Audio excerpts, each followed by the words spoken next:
안녕하세요. 김호준입니다. 문무일 검찰총장이 국정원 사건 등 적폐청산 수사의 중요 부분을 올해 안에 마무리하고 내년에는 민생 사건 수사에 집중하겠다고 밝혔죠. 그렇습니까? 적폐 수사가 어떻게 시작됐나요? 검찰이 알아서 시작한 건가요? 아니죠. 국정원 댓글 사건 수사를 국정원 댓글 사건을 수사했던 2013년에는 검찰이 없었습니까? 있었어요. 검찰 멀쩡히 있는데 국정원 수사하려다가 조선일보가 앞장서고 국정원이 뒤에 서서 검찰 수장의 목을 쳐버렸죠. 수사를 못하게. 적폐 수사가 가능해진 것은 지난 겨울 1,000만 명이 넘는 시민들이 촛불을 들고 거리로 나가 구체제를 마침내 끝을 냈기 때문입니다. 그렇게 국민들이 만들어준 기회가 바로 적폐 수사죠. 검찰총장이 아니라 그 누구도 시한을 정해서 임의로 끝낼 수 없는 겁니다. 서울중앙지검 검사들 몸이 피곤하면 총장님이 사우나를 끌어주시고 정신적으로 필요하다면 시민들이 응원을 하겠습니다. 서울중앙지검의 적폐 수사 일선 검사님들 난생 처음 응원 꽃다발 좀 받아보시겠습니까? 네. 힘들 내시고 시작했으면 끝을 봅시다. 김호준의 응원이었습니다.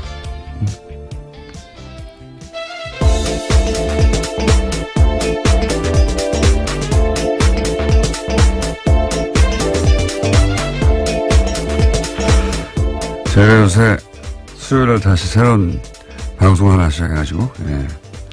목요일 아침에 다시 혀가 꼬이기 시작했어요. 평상시에 더 꼬이는데.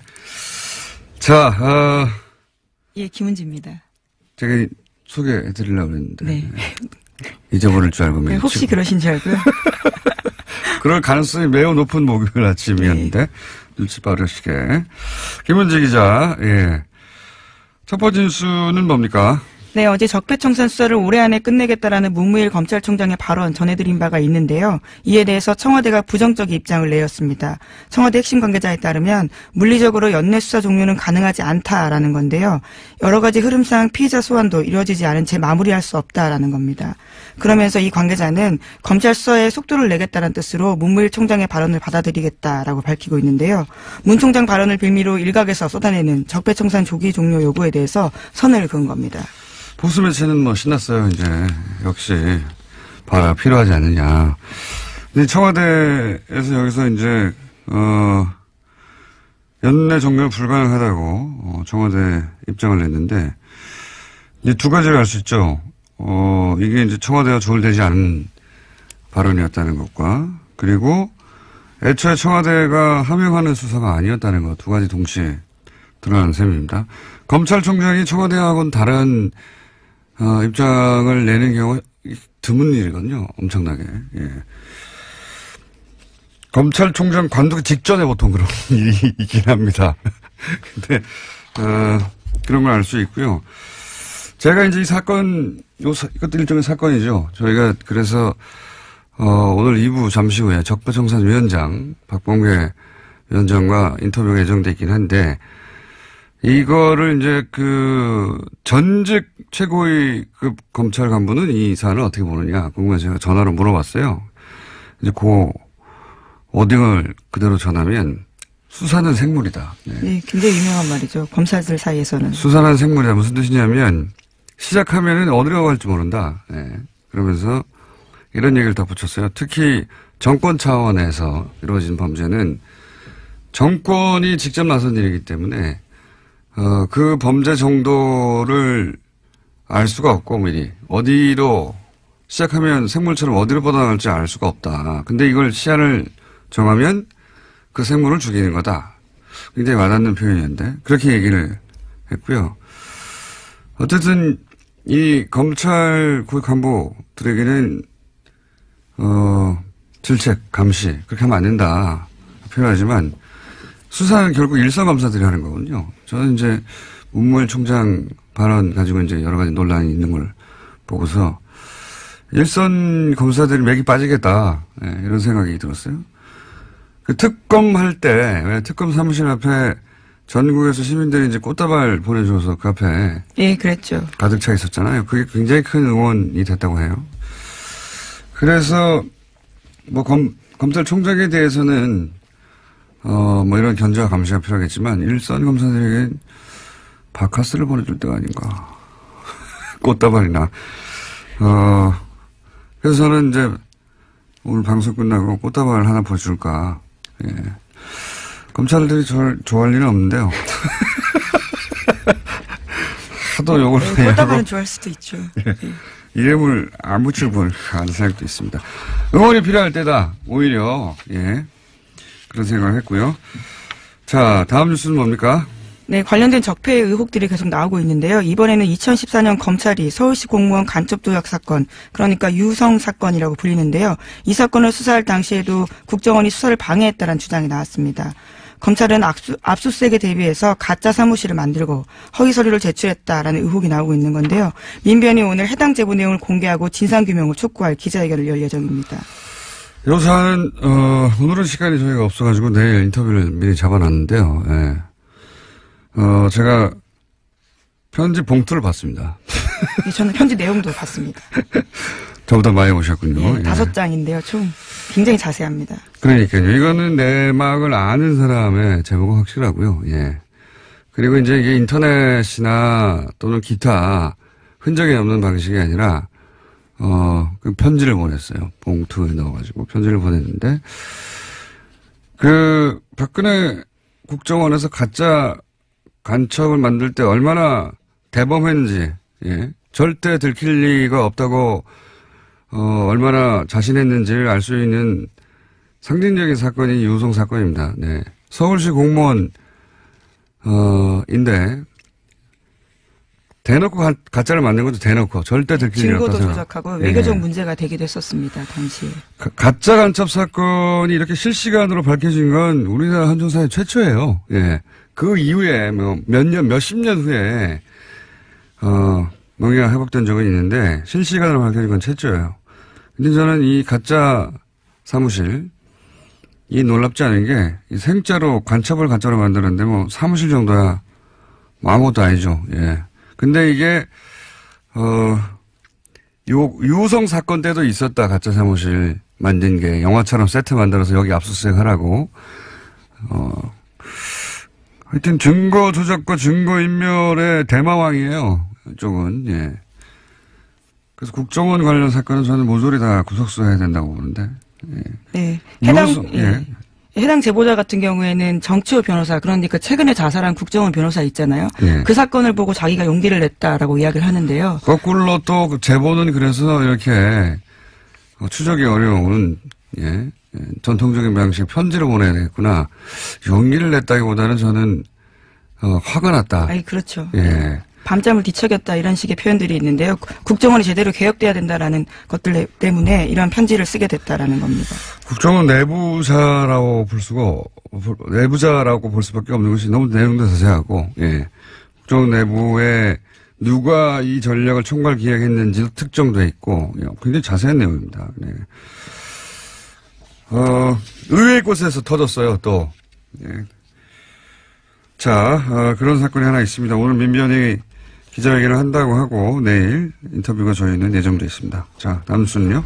네, 어제 장시호 씨가 1심 선고가 있었습니다. 검찰의 구형보다 센 징역 2년 6개월이 나왔는데요. 곧바로 법정 구속됐습니다. 당초 특검은 장 씨에 대해서는 징역 1년 6개월을 구형한 바가 있는데요. 그보다 더 높게 나온 겁니다. 장 씨가 수사와 재판에 협조한 점은 있긴 하지만 이 사안으로 실질적으로 가장 크게 이익을 본 사람이 장시호 씨라면서 재판부가 이렇게 판단했다라고 밝혔습니다. 검찰은 굉장히 당황했을 겁니다. 왜냐면은 특검 때 장시호 씨로 인해서 밝혀진 게 적지 않단 말이죠. 근데 우리나라에서 법적으로 풀리박이 없잖아요. 영향거래가. 그러니까 죄를 인정하고 협조하면 형을 낮춰주거나 아예 풀어주는 제도가 우리나라에 없단 말이죠. 그래서 아마 이제 혐의 중에서도 이게 공갈죄인데 강요죄로, 왜냐면 강요죄가 형량이 낮아요.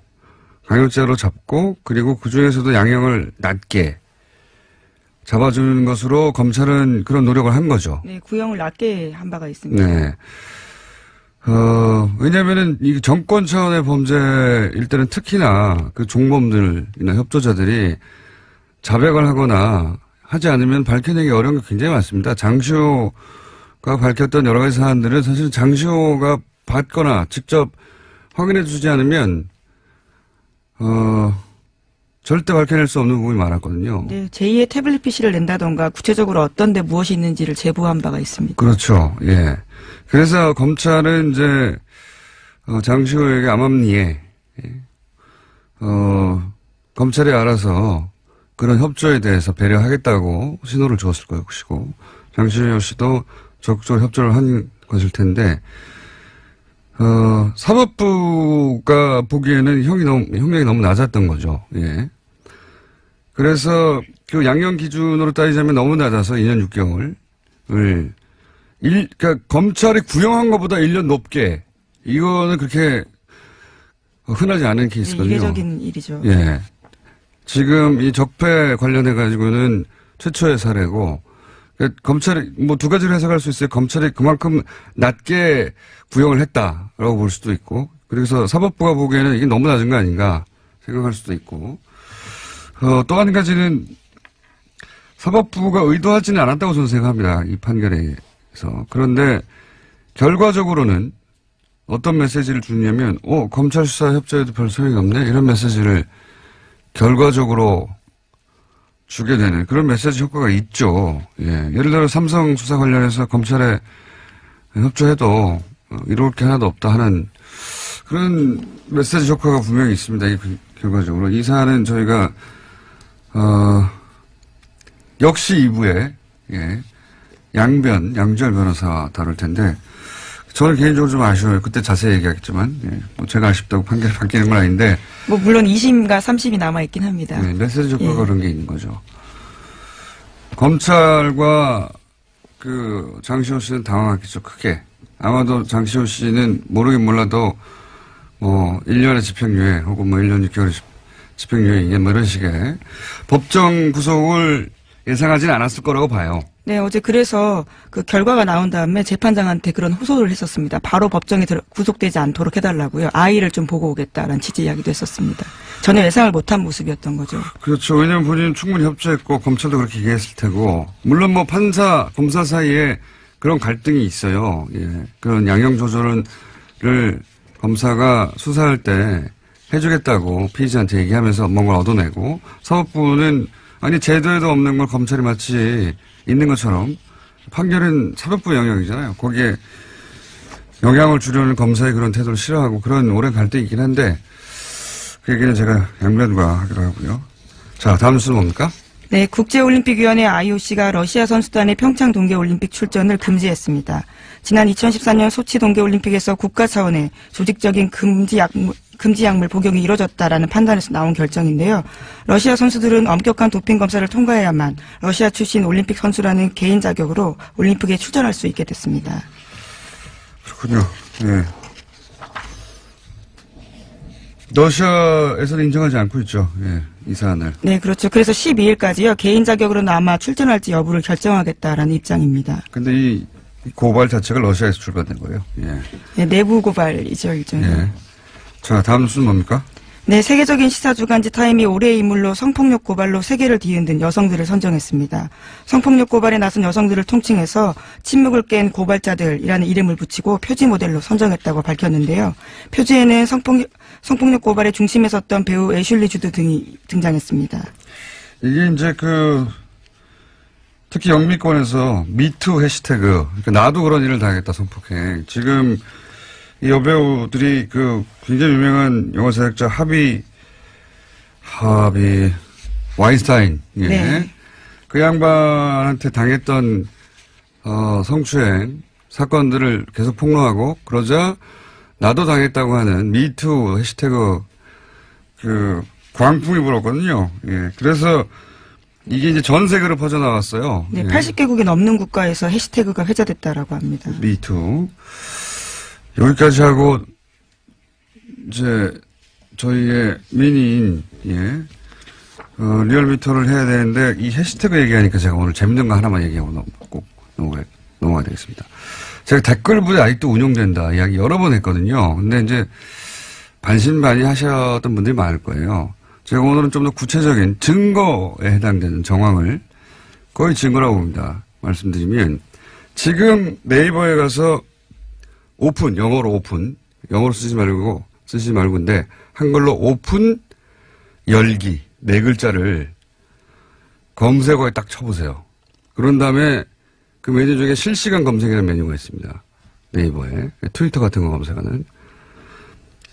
오픈 열기라고 치고 실시간 검색을 탁 클릭하면 각종 기사에 달린 댓글들 중에 오픈 열기, 옵션, 죄송합니다. 오픈 열기가 아니라 옵션 열기예요. 옵션. 예. 옵션 열기라는 단어가 포함된 댓글들이 주르륵 나옵니다. 이건 해시태그가 아니라 갑자기 왜 옵션 열기라고 하느냐. 이게 전부 다 댓글 부대가 쓴 댓글이에요.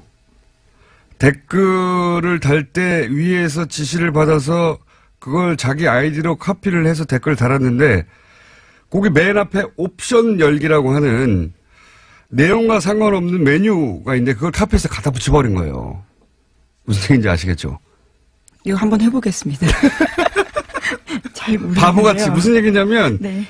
내가 댓글을 달 때 댓글 알바가 있다고 쳐요. 예, 지시를 받았어요. 내용을. 그게 자기가 쓴 내용이 아니라는 거죠. 그걸 카피해서 갖다 붙여줄 거 아닙니까? 자기가 쓴 게 아니니까. 근데 그 카피를 할 때 맨 앞에 옵션 열기라고 하는 이 내용과 상관없는 메뉴에 네네. 들어가는 글까지 카피를 해버린 거예요.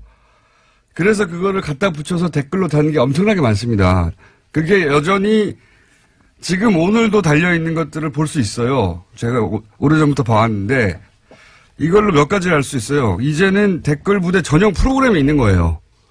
전용 프로그램이 있어서 그 프로그램을 통해서 댓글 지시 내용을 받아요. 그런데 이제 그거를 카피 앤 페이스트 할 때 이렇게 마우스나 뭐로 손으로 쭉 긁어서 붙일 거 아닙니까? 그때 맨 앞에 있는 옵션 열기라고 하는 메뉴까지 촥 카피해서 붙이는 경우가 왕왕 일어나는 거죠. 기계적으로 알바를 하다가 결과적으로 예, 그런 실수가 드러나게 된 거죠. 그런 거죠. 그러니까 프로그램이 있다, 이제는. 이 댓글 부대에 지령을 내리는 프로그램이 있다. 그리고 그걸 카피할 때 옵션 열기라는 부분은 삭제하고 카피해야 될 거 아닙니까? 그래 감쪽같죠. 그런데 컴퓨터에 그만큼 익숙하지 않아서 고연령대 노년층일 가능성이 높은 거죠. 그것까지 카피해버린 거예요. 재밌죠? 예. 그리고 이 댓글 프로그램을 통해서 댓글 지시가 내려가고, 그거를 댓글 다는 부대가 아직도 있는데, 그 댓글을 특정 기사에만 달 거 아닙니까? 그 기사들 어디에 달았나를 보면, 논리는 굉장히, 논리 개발자가 따로 있는 게 확실해요. 예. 고급한 정보들도 가끔 있고요, 보면. 당연히 이제 문재인 대통령 공격한다든가, 여당을 공격한다든가, 조국 교수도, 타겟이 자주 됩니다. 최근 같은 경우에는 이제 낚싯배 사고를 났는데, 세월호하고 비교해서 공격해요. 세월호 그렇게 뭐라고 하더니, 니들은 뭐 다르냐. 그리고 이제, 김국종 교수. 이국종 교수. 죄송합니다. 이국종 교수를 높이면서 김종대 의원을 공격하고, 여기에 저도 가끔 포함돼요. 저는 김종대 의원을 옹호한 적이 없는데, 어쨌든. 그리고 조국 민정수석도 자주 등장하고요. 지금 당장 해보시면, 왜냐면 제가 이제 방송에서 이 말을 했기 때문에 이제 지워버릴 거예요. 근데 지금 당장 해보시면 실시간으로 주르륵 나옵니다. 댓글 알바 있다. 댓글 무대 있고요. 이거 누가 시키고 누구 돈으로 하는 건지, 주요한 적폐 수사 끝나면 이거 수사 들어가야 된다고 봅니다. 여전히 돌아가고 있어요. 댓글 알바들. 우리 여기까지 해야 되겠습니다. 네, 수상 소식도 하나 전해드리려고 했는데요. 수상 소식이요? 네, 민주언론시민연합에서 민주시민언론상 본상 수상자로 김호중 공장장이 선정됐다고 합니다. 예, 아주 짧게 말씀드리겠습니다. 중요한 뉴스네요. 예. 축하드립니다. 언론상을 제가 수상하게 됐다. 자, 시사인의 김은지였습니다. 감사합니다. 네, 바로 이어서 권순정 리얼미터 조사 분석 실장님 나오셨습니다. 그것마저 알려주마. 자, 이건 이제 유일하게 저희가 주 중반에 하는 조사입니다. 네. 대부분 주 초반 혹은 주 말에 하거든요. 자, 한번 쭉 읊어보시죠. 네, 이번에는 정당부터 먼저 소개를 해드릴게요. 네. 2018년도 예산안이 통과됐지 않습니까? 네. 요번에 국민의당하고 바른정당이 최근에 계속 하락세를 겪고 있었는데, 네. 모처럼 반등을 했습니다. 국민의당이 1.2%포인트 상승을 해서 네. 5.8%고요. 바른정당 역시 0.8%포인트 상승을 해서 6%가 나왔습니다. 최하위를 한 달간 했는데 국민의당이. 맞습니다. 4주 연속 최하위를 했습니다. 예산안 통과 효과라고 저는 보는데, 그죠? 맞습니다. 예, 한국당, 사실상 한국당의 보수청이 분석을 해보니까 국민의당이나 바른정당으로부터 많이 갔어요. 그래서 정당으로서 자유한국당이 이번 예산 과정에서 크게 역할을 못하고 반면 국민의당 같은 경우는 일종의 정당으로서 효능감을 자유한국당에 실망한 지지층으로에게 좀 주는 과정에서 저도 오늘 말이 주는 과정에서 좀 그쪽으로 이탈하는 과정에서 국민의당이 상승하지 않았나 싶습니다. 바른정당도 비슷합니다.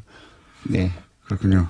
국민의당이 거의 주중에 한 6%대까지 오르지 않았나요? 맞습니다. 주중에 예산안이 통과됐던 날 당일 6일이죠. 네. 예, 6.2%포인트까지 올랐습니다. 그러니까 국민의당이 사실은 그 정부와 계속 각을 세우는데 그때마다 떨어져요. 거꾸로. 예. 맞습니다. 협조를 할 때 올라가는데 왜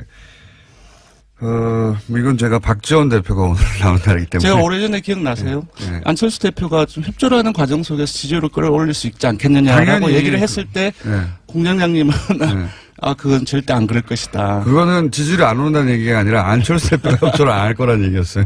당연히 지금은 대세가 지금 현 정부 초기잖아요. 현 정부가 하는 일들을 도움을 주면 지지율 오히려 올라갑니다. 네. 처음으로 국민의당이 그 지지율 상승 효과를 누리고 있고요. 예, 사실상 이번 그 틈을 잘 이용을 한 것 같아요. 국민의당이. 네.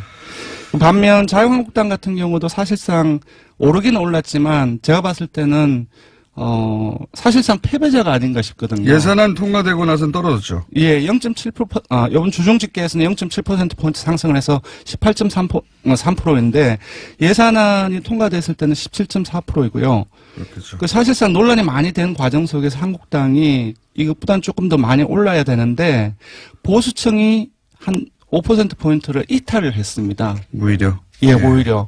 이 이탈한 층이 아까 말씀드린 것처럼 국민의당하고 바른정당하고 거의 다 간 것이죠. 네. 그렇군요. 민주당은 어떻게 되나요? 예, 민주당은 조금 이제 상당폭 빠졌습니다. 3.4%포인트 하락한 48.5%이고요. 주중에는. 이제 국민의당하고 바른정당의 요인이라고 봐야 될 것 같습니다. 하지만 예산안이 통과됐던 날은 다시 50%를 회복했기 때문에 요거는 이제 아주 짧은 기간 동안의 영향이 아닌가 싶습니다. 쌤쌤이네요. 네, 정의당 또한 하락을 했습니다. 0.6%포인트 하락해서 4.5%가 나왔습니다. 대통령 지지율도 비슷하겠네요. 네. 떨어졌다가 또 예산안 통과될 때 올라가고. 4주 연속 상승 흐름이었다가 지난주하고 이번 주까지 조금 아주 약하게 2주째 하락했는데요. 0점대. 예, 0.7%포인트 하락해서 70.8%입니다. 약보합이라고 볼 수 있는데. 예산안 통과되고 다음에 어떻게 됐습니까? 예, 예산안 통과된 다음에 상당히 많이 올랐어요. 72.1%포인트까지, 72.1%까지 올라서. 상당히도 뭐 1.1%. 왜냐하면 그 전날에는 69.3%까지 떨어졌기 때문에 그 일일 변화로서는 상당폭 올랐다고 볼 수 있을 것 같습니다. 네. 뭐 저희가 몇 달째 똑같은 얘기하고 있는데 0점 몇 빠지고 0점 몇 오르고 뭐 좀 많이 빠지고 오르면 1, 2% 움직이고 종합을 하면 한국당 지지층을 제외하고는 모든 정당 지지층, 모든 지역, 모든 연령, 모든 이념 성향에서 다 긍정평가가 크게 높거나 우세합니다. 네. 알겠습니다. 예산안이 통과되면서 사실은 주요 정당들의 지지율이 좀 진폭이 있고. 네, 맞습니다. 대통령 지지율도 진폭이 좀 있고. 그렇습니다. 통과되면서 민주당 그리고 국민당이 상승한 항목이고요. 한국당 하락하고 한국당을 빼고는 상승을 했지만 예산안 통과를 기준으로 하자면 맞습니다. 주요한 가장 중요한 이벤트였던 정의당도 하락을 했네요. 네, 정의당은 언론 보도가 상당히 많이 감소했습니다. 언론 보도 감소 효과도 있는 거고. 자, 그것마저 알려주면 현안 주사 이번 주는 뭡니까? 예, 문무일 검찰총장의 이제 발언이 있었는데 많이 논란이 되었죠. 이거 간접적으로 알 수 있는 조사가 아닌가 싶은데요. 한 2주 전쯤에 죄송합니다. 김관진 전 국방부 장관하고 임관빈 전 실장 사이버사령부 댓글 공작 관련해서 석방이 됐죠. 구속부서에 석방이 됐는데 이에 대해서 국민들이 어떻게 생각하는지 물어봤습니다. 물어봤더니 이 여론조사 종이에요. 이 여론조사 왜 안 하나 싶었는데 그랬더니 잘못한 결정이라는 의견이 63%가 나왔습니다. 석방이 잘못한 결정이다. 근데 그 중에서 전체에서 매우 잘못한 결정이라고 응답한 사람이 절반이 넘습니다. 50.8%가 나왔습니다. 그렇군요. 그리고 반면 잘한 결정이라고 한 응답은 26.3%이고요. 잘못은 10.7%가 나왔습니다. 대부분의 지역 개청에서 잘못한 결정이라는 것이 대다수 응답이었고요. TK, PK는 어떻습니까? 근데 조금 놀라웠는데요. TK, PK 그 중에서도 TK 같은 경우는 잘한 결정이라는 것이 조금 우세하지 않을까라고 생각을 했는데요. TK를 포함하고 PK를 포함해서 모든 지역에서 잘못한 결정이라고 응답이 많이 나왔습니다. 그렇군요. 그러니까 이제 대략 50대 이하, 그리고 전 지역. 그렇습니다. 전 지역입니다. 그리고 국민의당, 민주당, 정의당, 이런 정당 지지자들을 다 포함해서 잘못된 결정이라는 게 대다수다. 맞습니다. 60% 이상이고, 잘했다고 하는 건 그러면 60대 이상, 보수층, 자유한국당 지지층, 이렇게. 핵심적인 이제 보수 성향이라고 할 수 있겠죠. 60대 이상, 보수층, 자유한국당 지지층에서는 잘한 결정이라는 것이 대다수입니다. 그러니까 이 26%가 사실은 보수 정당이 노려할 타겟층이 됐는데. 이 정치 지형이 굉장히 바뀌었어요, 실제. 맞습니다. 이런 사안도 봐도. 많이 바뀌었습니다. 석방 잘못했다고 합니다. 알려드리고요. 국민 여론은. 조사 기회 알려주십시오. 이번 주중조사는 TBS 의뢰로 이번 주 월요일부터 수요일까지 전국 19세 이상 성인 1,516명을 대상으로 했고요. 유무선 전화 면접과 자동응답 방식으로 실시했고, 표본 오차는 95% 실수준 플러스 마이너스 2.5%포인트, 응답률은 5.3%였습니다. 현안 조사는 TBS 뉴스공장 의뢰로 어제 하루 동안 실시했습니다. 성인 510명을 대상으로 했고 표본 오차는 플러스 마이너스 4.3%포인트입니다. 권순정 조사분석실장도 오늘 발언이 많이 드는 날이었습니다. 죄송합니다. 감사합니다. 고맙습니다. 적폐 청산 수사를 올해 안에 끝내겠다. 문무일 검찰총장 발언 후폭풍 좀 다뤄보겠습니다. 더불어민주당 적폐 청산위원장 박범계 위원님 모셨습니다. 안녕하세요, 위원장님. 네, 반갑습니다. 검찰총장이 적폐 청산 수사를 올해 안에 끝내겠다 이렇게 말하면 안 되는 거 아닙니까? 그 뒤에 이제 여러 추가적인 어떤 보도에 의해서 다소 이제 그 발언의 진위가 좀 설명이 되긴 했는데요. 문무일 검찰총장의 말씀이 모든 적폐 청산과 관련된 수사를 금년 내에 마친다 이런 의미로는 해석하지는 않습니다. 국정원 TF에서 수사 의뢰된 사건의 가닥은 올해 내로 좀 잡았으면 좋겠다 그렇게 이해를 하고요. 다소 그 말씀의 진위가 좀 전달되는데 조금 혼선이 있었던 것은 맞는 것 같습니다. 그러면 진위라 하면 위원장님 보시기에는 속도를 내겠다 이런 의미라고 보시는 겁니까? 고충이 좀 있다고 저는 보여지는데요. 아시다시피 일부 언론과 또 이명박 대통령 본인, 전 대통령 본인 또 자유한국당의 정치적 공세, 정치보복 프레임이 있었고요. 또 간과할 수 없는 것은 검찰 내부에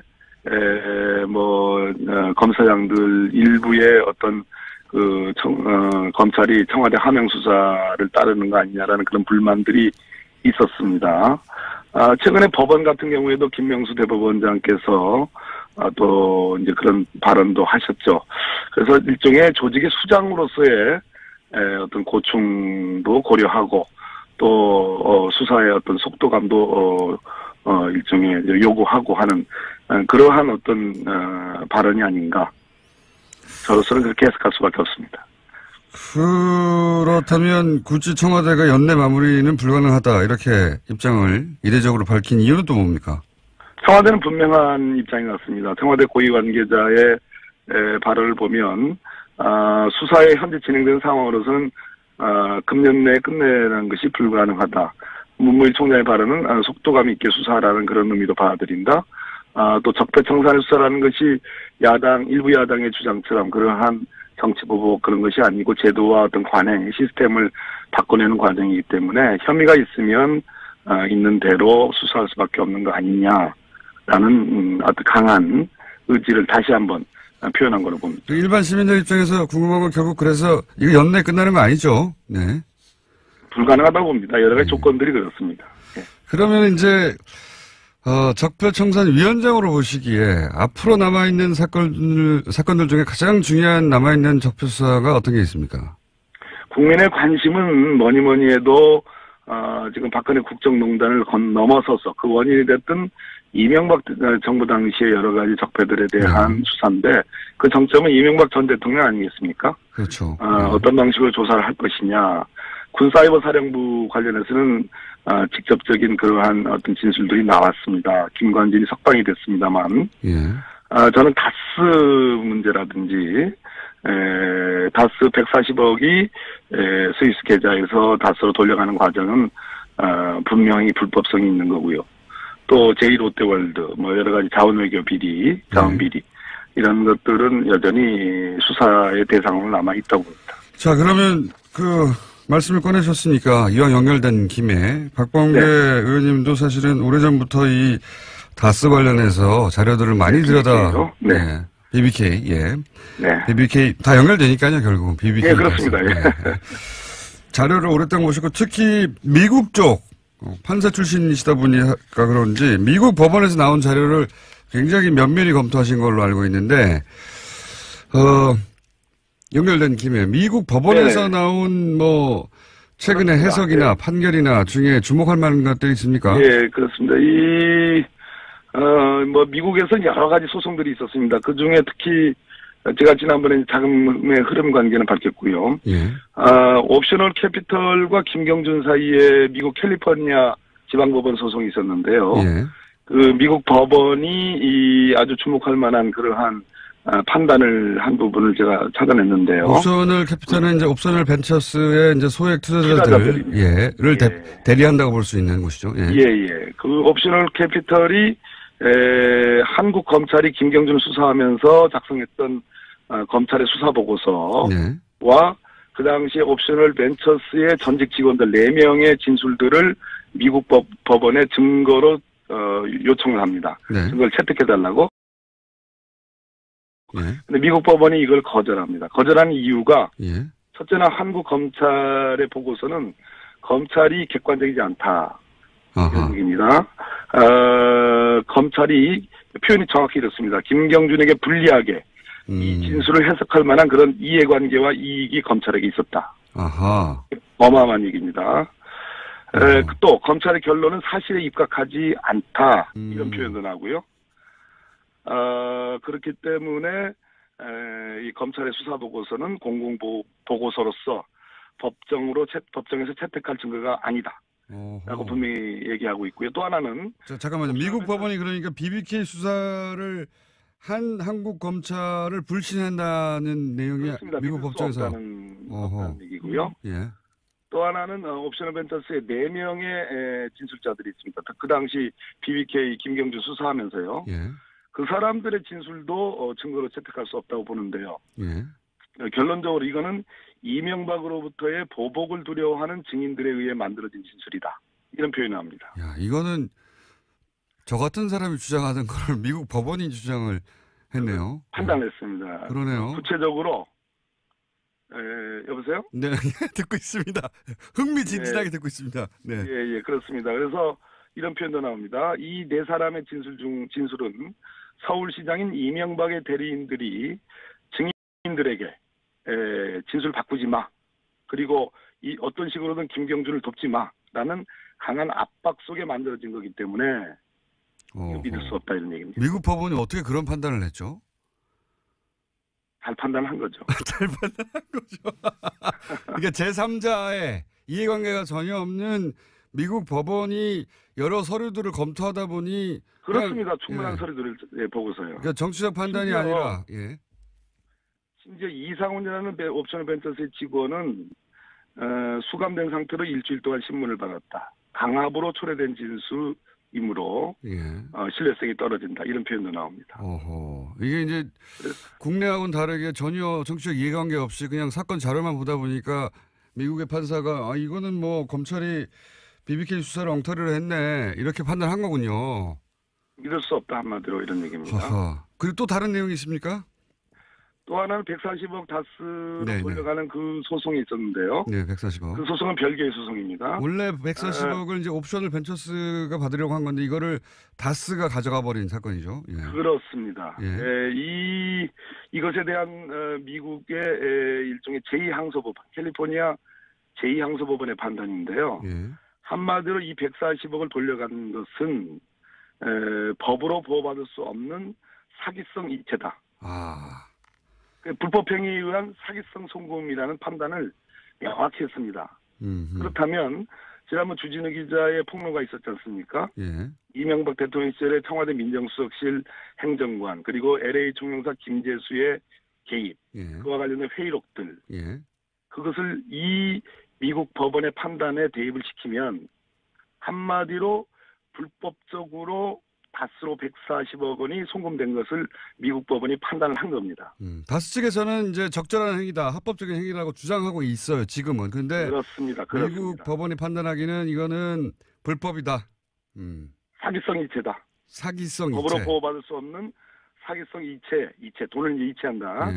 사기성 이체이기 때문에 불법 행위에 의한 사기성 송금이라는 표현도 쓰고요. 그렇기 때문에 이 부분은 우리 검찰이 지금 서울중앙지검 첨단범죄수사부에 지금 일부에 배당이 돼 있거든요. 이 부분을 수사하면 바로 결론이 나옵니다. 사기성 이체라는 표현도 등장합니까? 그렇습니다. 매우 만족스러운 표현이네요. 우리 김어준 공장장님 입장에서는 그렇게 그렇군요. 미국 촉하신가 보죠. 미국 법원은 사실 한국에서 일어난 일임에도 불구하고 자료만 가지고도 충분히 그런 결론에 도달해 있군요, 이미. 미국 법원은 전 세계적으로 증거법적으로 가장 거의 완비될 정도로 증거 능력에 관해서는 정말 엄밀하게 보는 법원입니다. 의원님도 만족스러우시겠습니다. 네. 네. 의원님도 오랫동안 이 사건을 들여다보신 걸로 아는데. 결론적으로 문무일 검찰총장께서 어젠가 서울중앙지검 3차장 한동훈 3차장과 지금 이 다스 사건이 지금 배당되어 있는 첨단범죄수사 1부 신봉수 부장을 대검으로 불렀습니다. 저는 이것을 주목하고 있습니다. 그렇기 때문에 문무일 검찰총장께서 너무 노심초사하지 마시고 성역 없이 이 부분에 대한 수사를 지시하는 것이 저는 정도가 아닌가. 그런 말씀드립니다. 오늘은 여기까지 듣겠습니다. 오늘 말씀 감사합니다. 네, 감사합니다. 지금까지 더불어민주당 적폐청산위원장 박범계 의원이었습니다.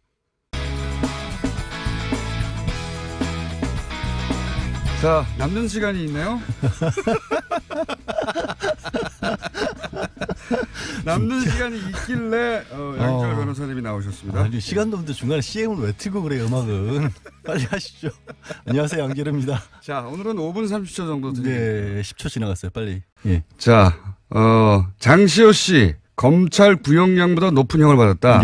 어떻게 생각하십니까? 많이들 깜짝 놀랐는데요. 저도 사실은 놀랐고 어떻게 보면 좀 방심했던 것 같다는 생각을 합니다. 누가 방심한 겁니까? 지금? 그럼 저도 그랬고 뭐 언론에서 나오는 보도만 보다 보니까 검찰 쪽에서도 그렇고 장시호 씨가 특히 장시호 씨는 어제 기자회견 준비를 하고 사실은 갔었죠. 뭐 복장이나 뭐 머리나 이런 것들이 이제 나온 뒤에 소회 같은 걸 밝힐 준비를 했었던 것으로 보여요, 실제로. 여러 가지로. 근데 바로 구속이 됐죠. 법정 구속이라는 건 법정에 들어갔다가 거기서 나오지 못하고 그냥 바로 이제 피고인석 뒤에 작은 문이 있거든요. 거기서 수갑차고 가버리는 거군요. 거기서 바로 구치소로 이제 서울구치소로 이송이 됐는데 그 얘기는 제가 왜 방심이라는 표현을 쓰냐면 다들 국정농단과 관련해서 장시호 씨가 했던 역할 쪽에만 좀 초점을 많이 맞췄던 것으로 보여요. 그러니까 어떤 진술을 했었고 특검에서 수사를 할 때 또 법원에서 재판으로 증인으로 나왔어도 굉장히 여러 가지 박 전 대통령과 최순실과의 관계라든가 어떻게 삼성 연재센터로 돈이 오게 되는지 이런 얘기는 다 적극적으로 얘기를 했기 때문에. 잠시만요. 옵션 열기 실시간 검색어 1위입니다. 조금 전에 박범계 의원 얘기하신 거 말씀이시죠? 아니죠. 제가 얘기한 못 들으셨구나. 옵셔널 캐피털에서 얘기 말고 예. 댓글 알바들이 요즘 실수로 붙이는 못 들으셨군요. 그 얘기 시간이 없는데 옵션 열기 나중에 검색을 해보세요. 예. 나가서 해볼게요. 옵션 열기 댓글 알바들이 아직도 움직인다는 증거.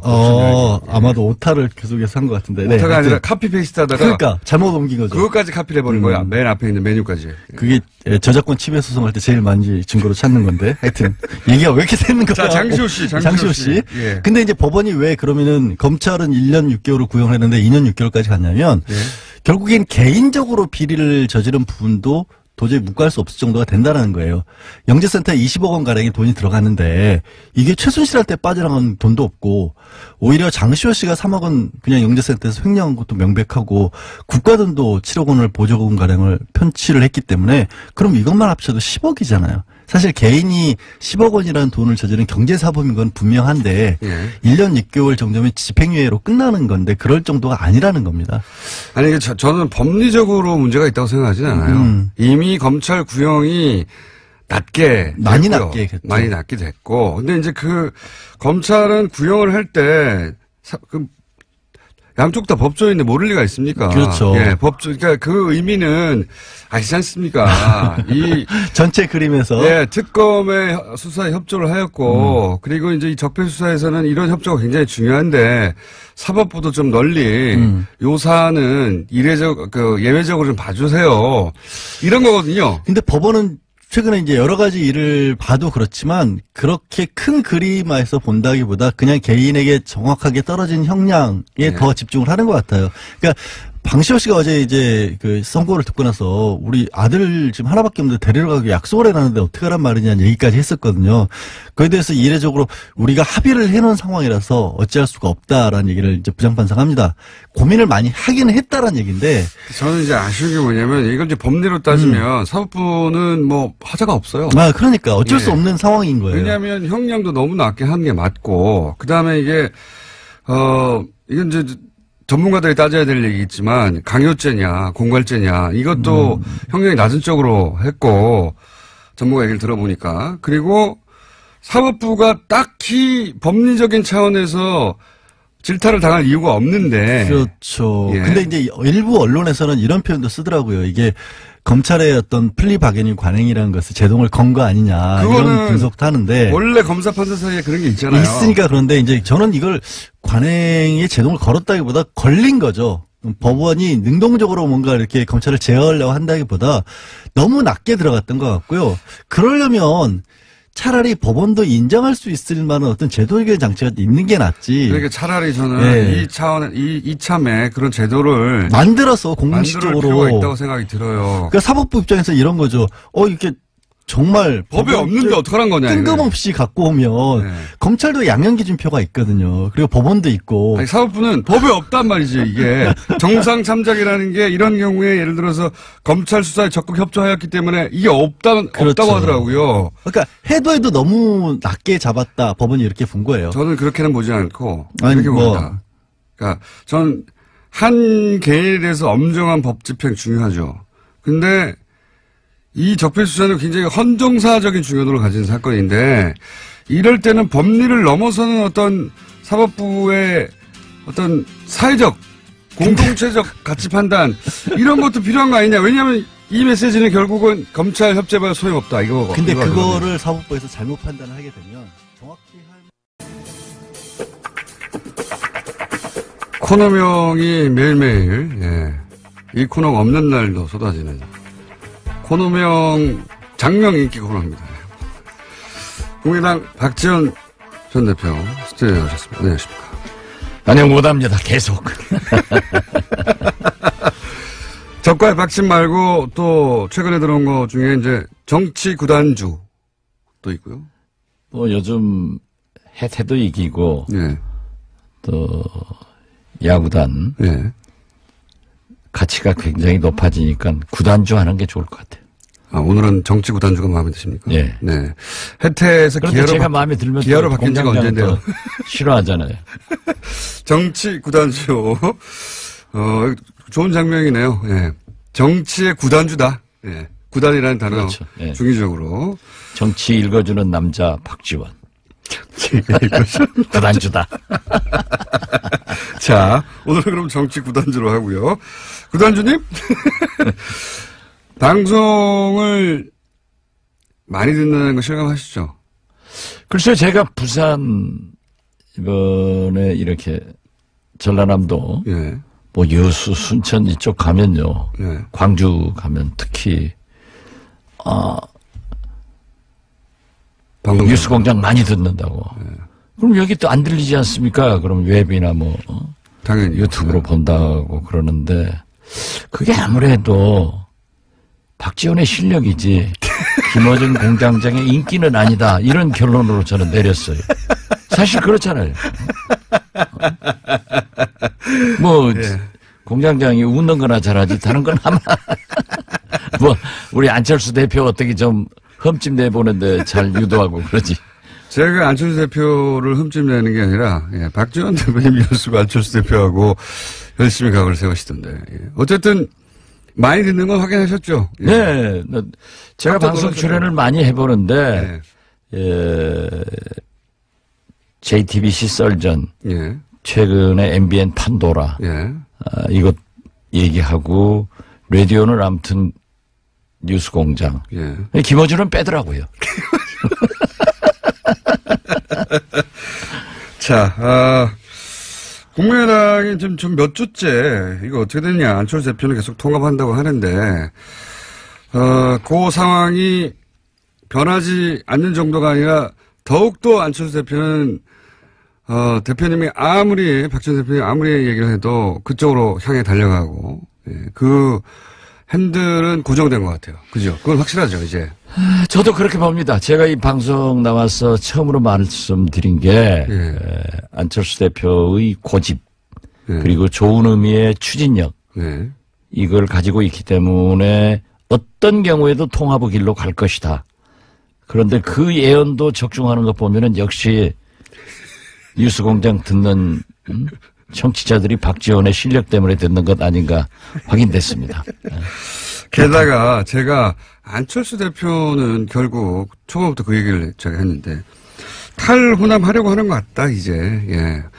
호남 베이스 정당으로 본인이 차기 대선에서 안 될 것 같으니까 탈호남 하려는 것 같다는 말을 계속했는데 실제 취임 100일 기자 간담회에서 뭐라고 그랬냐면 정확하게 워딩을 지역구도를 탈피하자. 국민의당의 지역구도를 탈피하자고 하면 지금 호남을 탈피하자는 얘기밖에 더 됩니까? 네. 지역구도를 탈피하자 하는 얘기는 누구나 다 해왔습니다. 그러나 그리고 뭐 DJ도 네.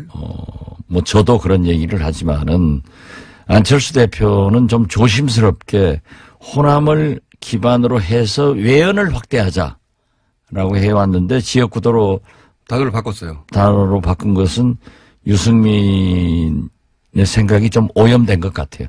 그러니까 여기서는 결국은 탈호남 뭐 표현을 어떻게 하든 간에 지금 안철수 대표와 당내에서 외곽을 딱 세우고 있는 것은 결국은 호남계 의원들 중진들 중심으로 해서 그 의원님들인데 그 중진하지 마세요. 중진보다 초선 의원들. 예. 구당초 인원이 더 많아요. 이제는 숫자로는. 예, 근데 그렇죠. 구심점은 중진은. 구심점은 이제 언론에서 아무래도 중진들 얘기를 중심으로 보도를 해주니까 그렇게 되는데 정치란 게 그렇죠. 뭐 초대선 포함하여 그러면 예. 여하간 호남계하고 딱 각을 세우니까 있는 와중에 지역구도를 탈피하자 그러면 당신들은 나갈 테면 이거 아닙니까? 제가 그렇게 얘기할 수는 없네요. 하지만 부인하기는 어렵죠. 부인하기도 쉽지 않고.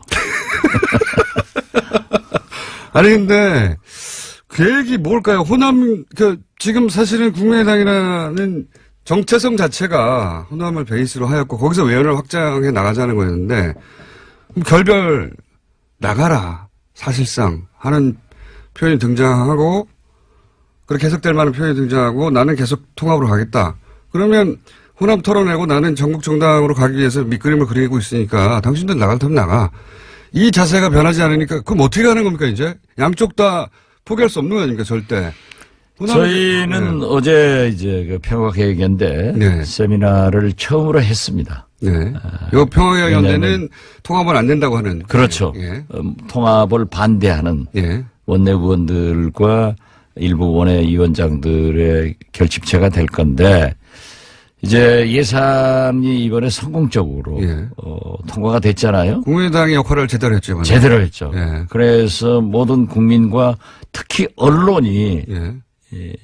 국민의당의 존재감이 확인됐고 국민의당 때문에 예산이 통과됐다 하는 찬사를 받아본 것은 모처럼 받아본 거예요. 처음이에요. 모처럼이 아니라. 아니에요. 왜냐하면은 예. 우리가 국정감사도 의원들 국민의당 소속 의원들이 전부 잘했다고 다 평가를 받았어요. 그런데 그게 이제 안철수 대표가 장애 투쟁을 하던 야당 의원들도 국정감사 때는 국회로 돌아와서 투쟁하는데 국정감사 시작되기 직전에 시도지역위원장과 지부당 위원장들을 사퇴해라.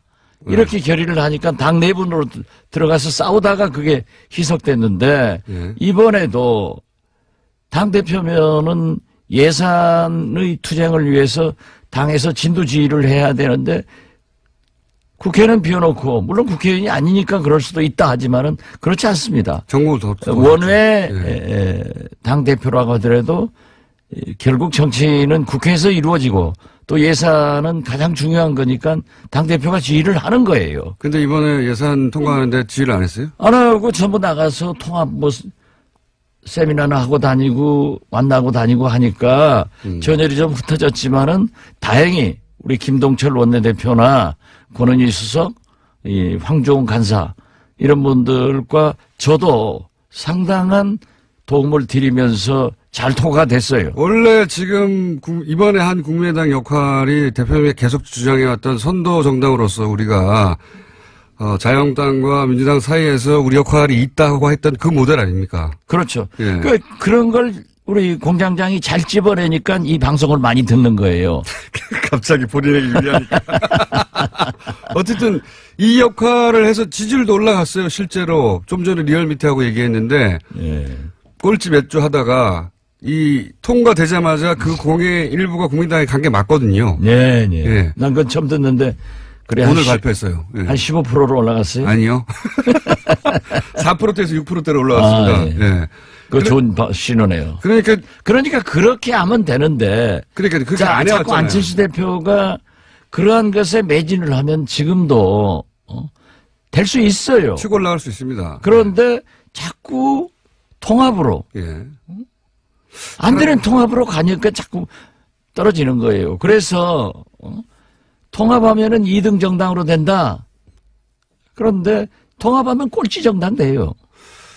네, 그건 이제 전망인데 제가 이제 궁금한 건 지금 당장 눈앞에 닥친 안철수 대표가 가는 길과 그리고 지금 호남계 의원들 지금 평화개혁위원회 대표님을 포함한 의원들 30명 몇 명이나 해야 됩니까? 20명이나 해야 됩니까? 30명이나 해야 됩니까? 뭐 지금 현재는 한 30명? 30여 명 정도에 이르는 네. 이분들의 길이 완전히 다른데 이 완전히 다른데 그게 그냥 노선 투쟁이 아니라 당의 미래를 바꾸는 거니까 다른 정당으로 될 수 있는 거니까 이건 어쨌든 결론이 나야 되지 않습니까? 이거 어떻게 결론 납니까?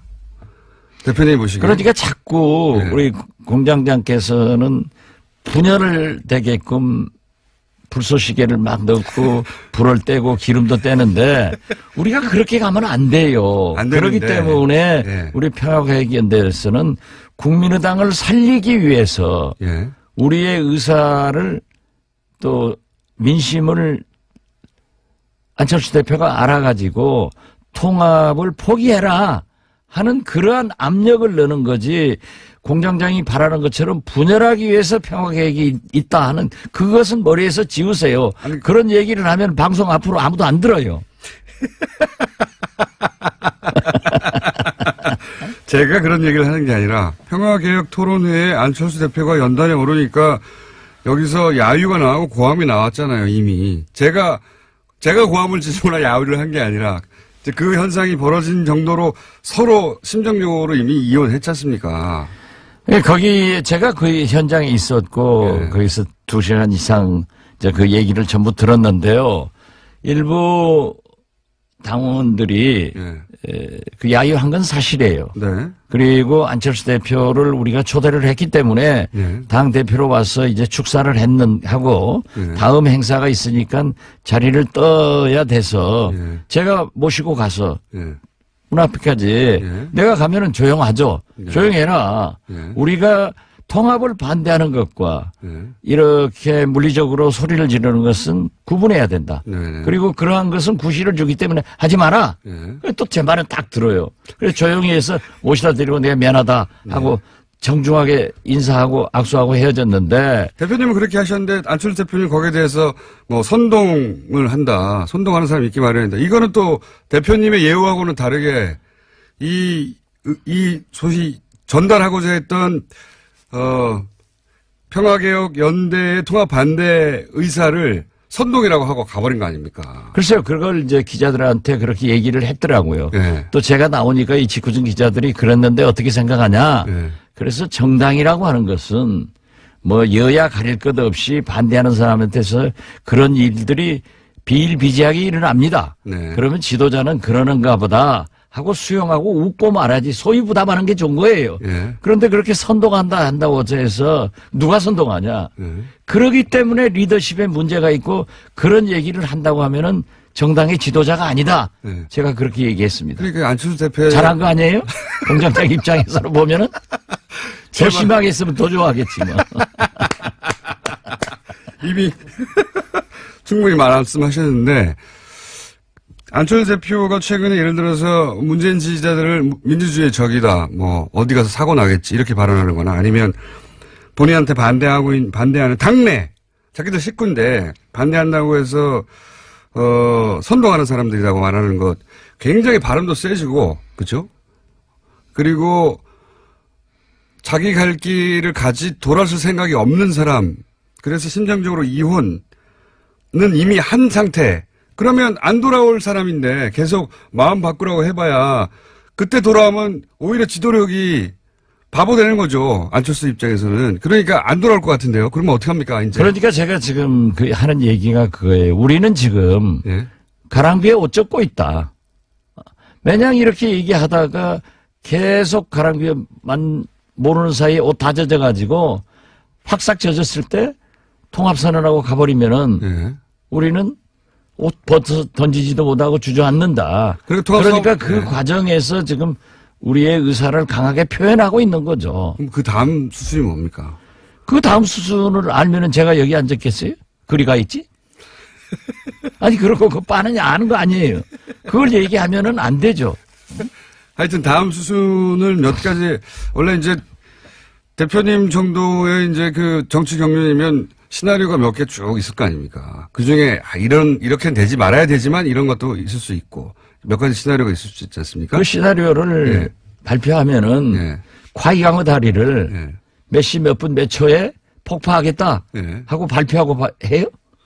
그러면 적군이 와서 막아버리지? 저렇게 머리가 안 도는데 왜 방송 듣는지 참 그건 모르겠어요.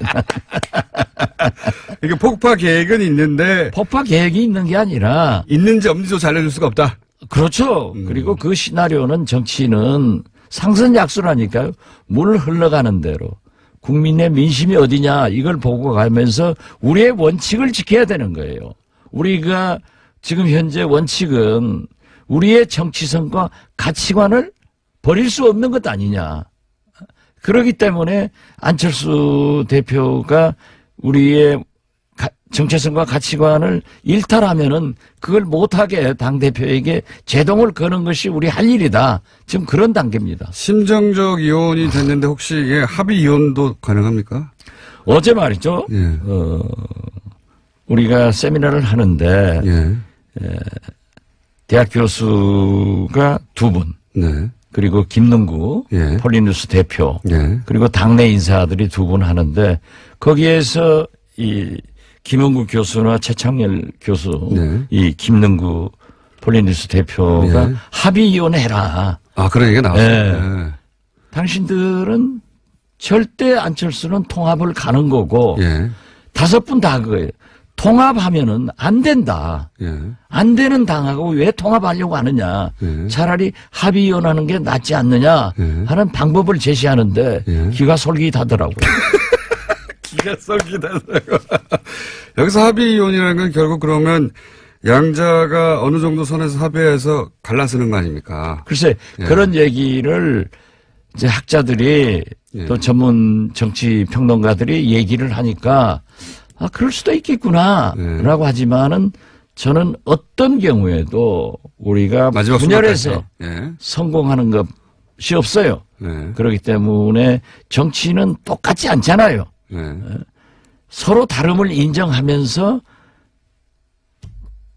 통합 그런 정신으로 가야지 합의위원회에서 예. 되겠느냐 그렇게 결론을 내렸죠. 그렇지만 그건 몰라요 앞으로. 그렇죠. 그 합의위원이라는 건 결국 이제 정치적으로는 분당인데요. 그죠? 각자 갈 길 가자. 그럼 당신도 적은 당에서 네. 또 분당되면 또 적어지고. 그렇지만 뭐 같이 갈 수 없는 거 아닙니까? 당대표가 통합을 어느 순간 선언해 버렸다. 물론 안에 있는 의원들은 반대하겠지만 이거 뭐 막을 길은 없잖아요. 그 선언을. 아, 그렇죠. 예. 그리고 어떻게 됐든 안철수 대표가 다수의 원외 지역 위원장들과 예. 당원들도 많아요. 왜냐하면 국민의당은 안철수 당이에요. 애초에 만들어질 때. 예, 누가 부인할 수 없어요. 그렇기 때문에 대통령 후보도 압도적으로 되고 또 당대표도 그렇게 반대를 했지만은 압도적으로 되는 거 아니에요. 예. 그걸 부인할 수가 없으니까 그걸 믿고 예. 통합을 해서 나가면은 그 다음에 또 작은 당에서 대통령이나 선거는 또 실패한단 말이에요. 근데 이제 작은 당을 하려고 안철수 대표가 그러는 게 아니라 일단 그렇게 탈호남을 해서 당이 작아지더라도 바른정당 유승민 후보하고 합쳐가지고 자기는 중도 보수라고 주장을 하고 그리고 지방선거위에는 자유한국당에서 이제 떨어져 나온 분들하고 합치고 그래서 몸집을 키워서 보수의 적자 제가 계속 주장하고 있는 반대 최근에 그렇게 그림을 그리신 것 같아요. 거의 보니까. 저도 그래서 예. 결과적으로는 완충 지역으로 바른정당하고 하고 예. 그다음에 한국당 세력들하고 통합해서 예. 이쪽에서 안 됐으니까 보수의 대통령 후보가 돼서 집권의 길로 가려고 하는 것 아니냐. 예. 저도 그렇게 봐서 제2의 YS의 길을 가고 있는데 호랑이 굴로 YS가 들어가서 YS는 호랑이가 됐잖아요. 예. 그런데 지금 안철수 대표는 호랑이 굴로 간다고 말을 하는데 지금 쥐구멍으로 가고 있단 말이에요. 그렇게 보신다. 쥐구멍으로 가고 있어요. 그러고 안철수는 김영삼이 아니에요. 그런 탁월한 정치력과 리더십을 그렇게 가지고 있다고 생각은 못해요. 그랬다면 국민의당에서 이런 일이 벌어지지 않았겠죠. 그렇죠. 네. 다 같이 갔겠죠. 그렇죠. 그 리더를 믿고. 예. 지금은 그러니까 안철수 대표가 그런 그림을 그리는데 호남계가 왜 거기에 밑거름이 돼야 되느냐. 안철수 대표가 그만한 정치인도 아닌데 왜 우리가 그걸 큰 보수 정당을 만드는데 우리가 이용당해야 되느냐 이거 아닙니까? 우리는 그거 할 수가 없다니까요. 네. 할 수도 없고 네. 할 생각도 없고. 우리는 정체성과 가치관이 그건 원칙 문제예요. 이게 아무리 국회의원이 좋고 정치가 좋다고 해서 김정은이가 대통령 하면은 거기 가서 국회의원 할 수는 없는 것 아니에요. 예, 비유지만. 예. 그렇죠. 예. 그러니까 우리는 뭐 조금 지나친 비유였습니다만은 어떻게 됐든 우리의 정체성과 가치관은 원칙이니까 그 원칙을 지키면서 타협과 통합과 이런 정치를 해야지 완전히 다른 제가 지난번에도 말씀드렸지만은 저하고 제일 가까운 김무성 대표하고 협력을 해서 정치를 이끌 수는 있지만은 함께 같은 당에서는 있을 수 없다니까요. 원체 다르니까. 그러나 다름을 인정하면서 화합하고 타협 조정하는 것이 국회 아니에요. 이번 예산만 하더라도 100% 만족은 없다. 한 푼이라도 삭감하면 국민이 부담이 줄어들고 그런다고 계속 합의를 못해서 통과를 안 시키면은 국민과 경제가 불안하기 때문에 어떤 접점에서 서로 양보하고 해주는 게 통과시키는 게 예산이고 정치입니다. 그것을 우리 국민의당이 해가지고 모처럼 언론으로부터 박수를 받고 어디 가든지 이번에 어제도 내가 언론인들하고 저녁을 먹었는데 이번에 처음 잘했대요. 아주 잘했다고. 맞아요. 처음 잘했다. 아니, 자꾸 잘한 게 있지만은 늘 새롭다 이거지. 또 그걸 약점 잡아가지고 박수나 치고 말이지. 제가 말했나요? 대표님이 말했는데 처음 잘했다. 아니, 그러니까 나처럼 네. 얘기를 해서도 또 하면 잘못하면 그걸 인정을 해서 고치면 돼요. 그런데 우리 안철수 대표는 자기가 한 것을 그대로 밀고 나가고 계속 가는 거예요. 이번에 하여튼 이 예산안 통과에는 안철수 대표 역할이 없었다는 거군요. 몰랐는데. 뭐 했겠죠. 그렇지만은 했겠죠. 그것이 네. 정치는 쇼잉입니다. 보여야 돼요. 네. 보여야 되고 국민이 알아야 돼요. 그렇다고 하면은 언론을 통해서 그런 지휘하는 모습 같은 것이 심각한 모습 이런 것들이 좀 보여져야 되는데 아무런 것도 보이지 않고 뭐 어디 다니면서 통합만이 살 길이다. 그 통합에 살 길이 죽을 길을 가고 있으니까 안 하는 거죠. 본인은 살 길이라고 생각하시죠. 본인은 예산안보다 본인이 지금 생각하고 있는 통합이 더 중요했던 것 같은데 이게 이렇게 쭉 평행선을 끝까지 달릴 수는 없고 언제 결론이 날까요? 보시기에. 충돌을 하든 뭐 갈라서든 아니면 잠잠해지든 누구 한쪽이 항복을 하든 저희는 아직도 국민의당은 살릴 길이 있고 그 살릴 길이 안철수 대표가 통합을 포기하는 순간이다. 이렇게 보고 있기 때문에. 하지만 통합을 포기하지 않을 거라고 대표님이 네, 직접 말씀하셨잖아요. 그러나 그분이 지금 현재는 절대 그 고집과 추진력 때문에 포기는 하지 않을 것이다. 그런다고 우리가 따라갈 수도 없지 않느냐. 그러니까 결론이 언제 그러니까 납니까? 지금 현재는 그렇게 가고 있지만 우리 희망사항은 안철수 대표가 포기 선언을 해주기를 바라고 있고. 안 한다고. 또 안철수 보시고. 대표의 희망사항은 우리가 어쩔 수 없이 당신들은 통합으로 들어올 거다. 네. 이런 착각이 계속되면은 정답이 나오겠죠. 그게 언제쯤 됩니까? 그거야 말하면 안 되죠. 그 말하면 정치 구단주가 아니에요. 말하면 안 된다는 거는 대표님은 이때까지도 이게 결론이 안 난다면 행동을 할 때다라고 하는 내심 타임테이블을 가지고 계신 거군요. 뭐 아직 모르겠어요. 가지고 계시니까. 저는 모르는 게 너무 많아가지고. 그건 상황에 따라 달렸죠가 아니라 아직은 결정이 안 됐다는 거 보니까 타임테이블 있으신 거네요, 그러면. 상황에 따라 달렸죠. 물론 다르긴 한데. 네. 안철수 대표도 여러 가지 생각을 하다가 의원들이 이렇게 반대하기 때문에 도저히 안 되겠다. 이번에 우리 당내 문제입니다만은 예산안 통과를 두고 그 의원총회를 했어요. 예. 그래서 저는 거기 안 갔어요. 예. 왜냐하면 또 가면 또 싸우고 또 제가 발언한 것은 또 안철수 대표하고 각을 세웠다. 예. 이렇게 하니까 안 갔는데 확연하게 예산 통과를 놓고 딱 구분이 되는데 예산 통과 반대, 당론으로 하지 말자 하는 의원들이 안철수 직계들 서너 분밖에 안 되더래요. 이런 걸 보면은 안철수 대표 쪽은 그러니까 예산 통과가 안 되길 바라는 거잖아요. 이 40명의 국회의원들의 마음속에는 그러한 정의로운 생각이 흐르고 있는 거예요. 예산 통과를 반대한 것은 안철수 대표 쪽 의원들이었습니까? 그렇습니다. 반대도 있었지만은 당론 표결하지 말자. 나는 반대이기 때문에 내 소신 표결하겠다. 이런 분들이 몇 분 있었다고. 그런데 딱 그렇게 구분을 하더라고요. 그래서 이제 기자들이 취재해가지고도 기자들 판단이 굉장히 적중할 때가 많잖아요. 안 적중할 때도 있긴 하지만 어쨌든. 그렇죠. 뭐 안 적중한 것은 김어준 공장장이나 되게 안 적중하지. 우리 당 출입 기자들은 99% 적중합니다. 자기 기준으로 남을 평가하지 마세요.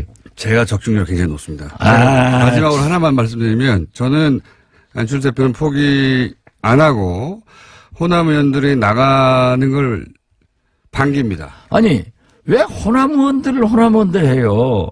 그렇게 자꾸 지역구도로 나누려고 하니까 문제예요. 충진도 아니고 호남 의원도 아니고 안철수 대표의 우리 당 40명 이제 39명 차명길 의원이 참 애석하게 됐습니다마는 39명 의원들의 마음속에 있는 흐름이. 그럼 통합 반대파 의원들이라고 그렇죠. 하죠. 예. 그렇게 정확하게 써야지. 통합 반대파 의원들이 나가든 말든 계속 갑니다. 저도 그렇게 봐요. 오늘은 여기까지 하고요. 다음 주 정도에는 약간 구체적으로 다리 폭파 계획이 있는지 없는지까지 얘기해 주시죠. 예. 저도 그렇게까지 진전됐으면 좋겠어요. 이게 지루하잖아요. 지금부터 국회는 이제 예산국회 끝났으니까 예. 물론 개헌과 선거구제도 개편으로 우리가 미래로 가야 되지만은 총을 이제 우리 국민당은 앞으로 쏘지 않고 예. 옆으로 쏜다고요. 당로 싸움만 되면은 이게 뭐 6%로 올라갔던 게 또 내일 모레 또 3%로 내려갈 거예요. 다리 폭파 계획 다음 주에 알려주시는 것으로 있는지 없는지 최소한 시기는 아니더라도 그렇게 빨리 왔으면 좋겠습니다. 자, 다음 주 알려드릴 것 같습니다. 자, 정치 구단주 박지원 전 대표였습니다. 감사합니다. 네, 감사합니다. 댓글 부대가 아직도 움직이고 있다. 옵션 열기 얘기했더니, 네. 옵션 열기 글들이 우르르 삭제되고 있네요. 소름. 네, 이런 문자도 오고. 빨리빨리 캡처하십시오. 페이스북에도 많고요. 네, 트위터도 많고, 기사 댓글도 많고, 많아요. 아주. 근데 옵션 열기가 달린 거는 다 댓글 알바가 100%고요. 그러면 옵션 열기가 안 달린 거는 댓글 알바가 아니냐? 아니죠. 예. 옵션 열기를 삭제하고 붙이는 분들도 많이 있는 거죠. 예. 옵션 열기 얘기하자마자 저희 앱이 다운됐습니다. 팟빵도 다운되고. 예. 신기하죠? 예. 옵션 열기라고 하는 문자가 붙어있는 댓글도 우르르 삭제되고 있어요. 이걸 어떻게 우르르 삭제할 수 있을까요? 댓글을 단 사람들이 동시에 다 방송을 듣고 있었을까요? 아니면 이 옵션 열기 글들을 우르르 삭제할 수 있는 누군가가 삭제했을까요? 네.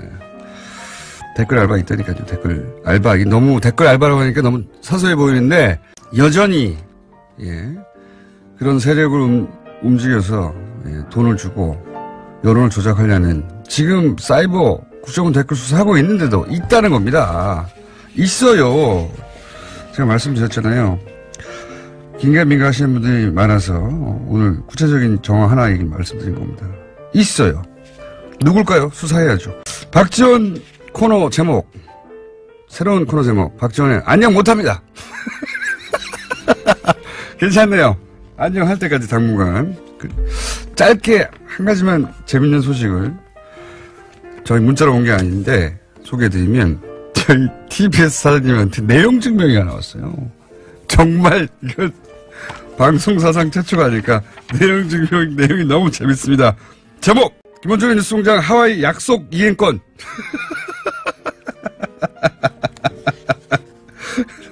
저는 애청자입니다. 네, 5페이지에 쭉쭉쭉쭉쭉 존경하는 교통방송 사장님. 본론으로 들어가서 쭉쭉쭉쭉 내용이 뭐냐? 꼭 하와이로 보내주십시오. 내용 증명이 왔어요. 내용 증명이.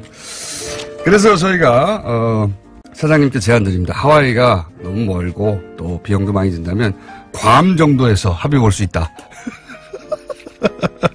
괌 정도에서 합의 볼 수도 있다.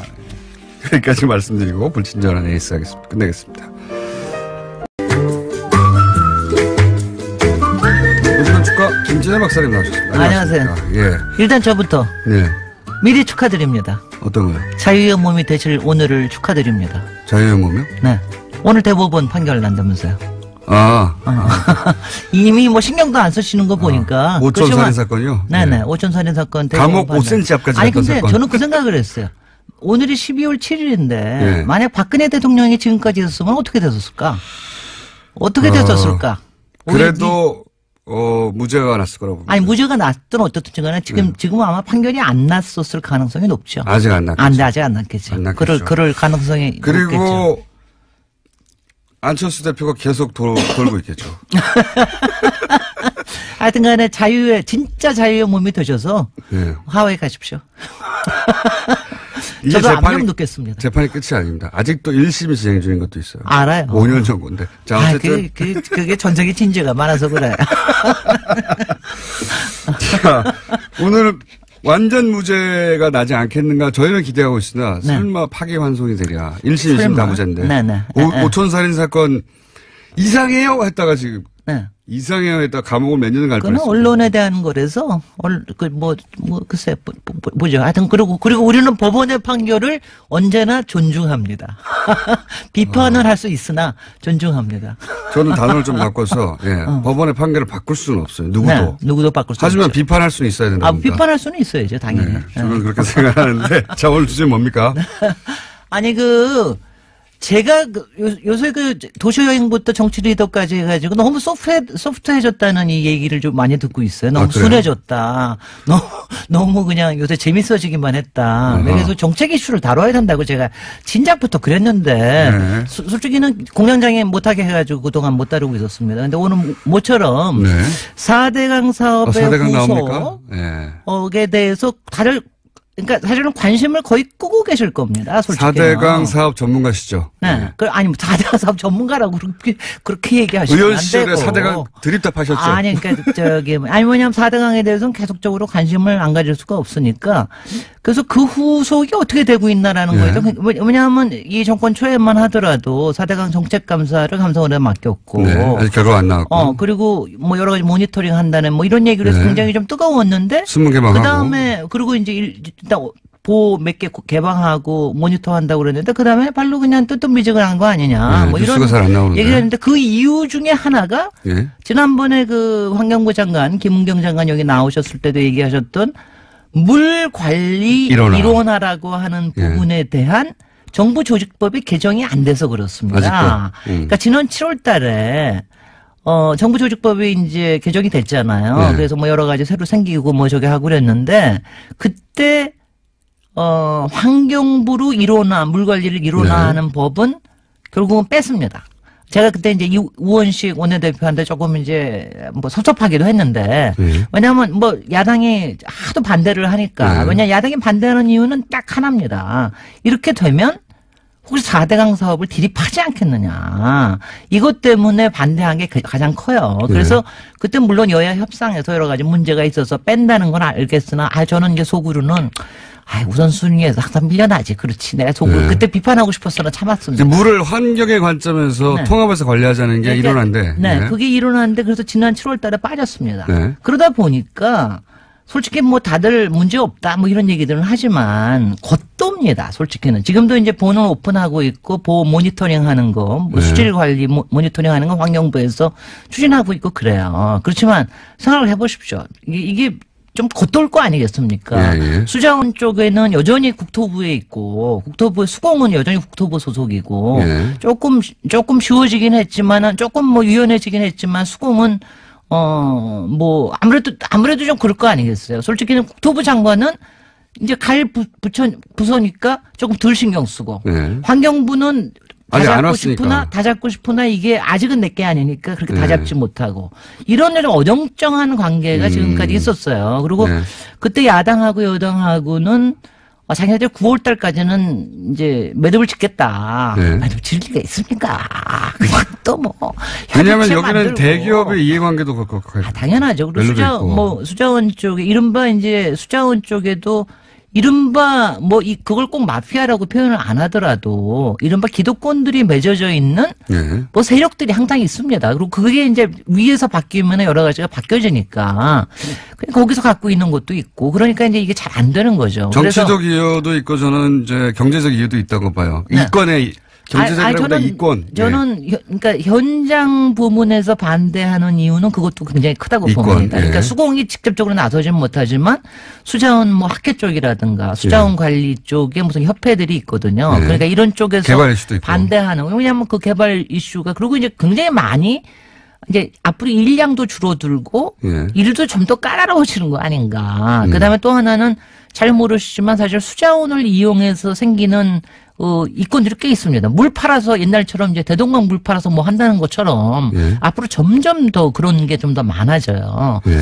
그래서 하여튼 여러 가지 그런 것 때문에 엉거주춤이 있었던 겁니다. 여태까지. 지금까지. 예. 근데 지금 뭐 이제 드디어 하여튼 좀 늦긴 했지만 예산안이 통과되고 나니까 이제는 이제 입법 전쟁 아닙니까? 네. 지금 입법 전쟁인데 일단은 이번 정기 국회에서 마무리가 꼭 져졌으면 좋겠어요.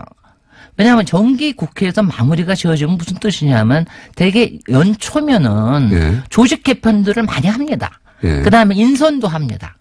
인선을 해가지고 그러니까 그렇게 되면 여러 가지가 방향이 정해지는데 이번에 만약 매듭이 안 되면 굉장히 많이 또 늘어지는 거죠. 그러니까 일이 잘 안 되는 겁니다. 근데 입법을 예를 들면 자유한국당 입장에서는 네. 정치적으로도 4대강을 파기 시작하면 이전 정권에 대한 비리로 연결될 수 있어서 그리고 이권의 관점에서도 이걸 파기 시작하면은 이게 이제 통과되면은 이권이 날아가니까 네. 그래서 계속해서 입법은 보수 정당에서는 반대할 것 같은데 반대하는데 근데 제가 한 가지 어떻게 통과됩니까 이게 근데? 일단은 지금 이제 희망적인 사인이요. 저는 이제 지금 오늘 이제 이 얘기를 꺼낸 거는 가능하면 정기국회에서 마무리해 주십사 하는 입장에서 얘기를 하는데 희망적인 사인은 11월 달 초부터 이 이른바 이제 협상 협의체가 조금 움직이기 시작을 했어요. 공청회도 하고 이러면서 그리고 제일 좋은 거는 국민의당이 거기 주승용 의원이 그 물기본법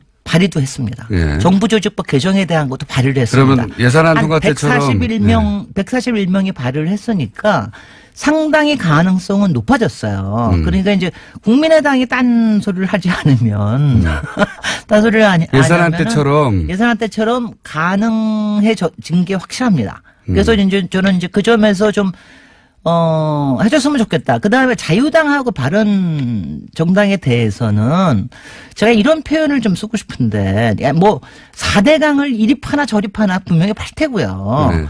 이왕 이거 합하고 나면은. 여기서 판단하는 건 조사한다는 제가 얘기고. 이제 제가 얘기하는 거, 조사나 이런 거 폴로업은 당연히 해야 되는 거고, 두 번째는 하여튼 지금 여태까지 이게 한 30년 동안 이걸 못한 거거든요. 네. 그러니까 환경부로 가는 게 꼭 좋을지 안 좋을지는 아직도 판단은 확실히는 않습니다. 해봐야지 알아요. 외국에도 여러 다른 사례가 있는데. 근데 지금으로서는 일단은 환경부에 맡겨가지고 돼볼 수 있는 거를 만드는 게 굉장히 예산, 앞으로 우리 이제 세금 아끼는 데라든가 이런 데 굉장히 좋고요. 환경부가 물 관리를 일원화해서 주도해야 되는 이유를 1분 30초 동안 설명하시면요. 아니요. 그러니까 수량과 수질은 같이 간다는 거고요. 네. 그러니까 그거 두 개를 같이 봐야 된다는 거고요. 그쵸. 그리고 제가 또 하나만 확실히 드리면은 대구 분들이만 나서 주십시오. 대구에요. 네. 물 산업 클러스터라는 게 있어요. 네. 근데 지금 이게 일원화가 안 되는 바람에 원래 환경부에서 이걸 하는 건데 관련 산업들 이거 제대로 지금 경기 부양이 안 되고 있어요. 그러니까 대구 쪽에 계신 분들 열심히 좀 지역 의원들한테 얘기해가지고 빨리 환경부로 몰아다오. 물 산업을 굉장히 일으킬 수 있다. 그럼 우리 지역도 좋아진다. 이 얘기도 좀 말씀드리고 싶습니다. 그러니까 이제 물을 뭐 개발이나 댐같이 개발이나 이런 관점이 아니라 이제 먹는 물, 환경의 관점에서 이제 바라봐야 된다. 네. 기본적인 정신은 그거죠. 아니 근데 이제 제가 이제 얘기 들으면 그거 이제 반대를 하시는 분들한테도 일리는 있습니다. 어떤 게 일리가 있느냐 하면 외국의 경우에는 이게 어느 부처에다 몰아주는 게 아니라 여러 부처들을 총괄하는 총지실 단위에 뭐가 있든가 별도의 단위를 만드는 경우가 있어요. 네. 그 다음에는 옥상옥이 되겠죠. 그 다음에 또 하나가 저는 그거는 반대하고요. 또 하나는 뭐냐면 물 하나로 끝나는 게 아니라 축산업, 네. 또 토지의 이용, 뭐 국토부에도 관련되고 농수산부에도 많이 관련되잖아요. 그렇죠. 근데 이걸 환경부에다가 몰아주면 이게 오히려 힘이 약해질 수가 있다. 그래서 오히려 반대 의도도 있다. 유역으로 만들어서 관리해야 된다. 시간이 없네요. 그럼에도 불구하고를 해야 돼요. 그럼에도 불구하고 김재래 박사님이었습니다. 다음 주에 하셔야 됩니다. 안녕.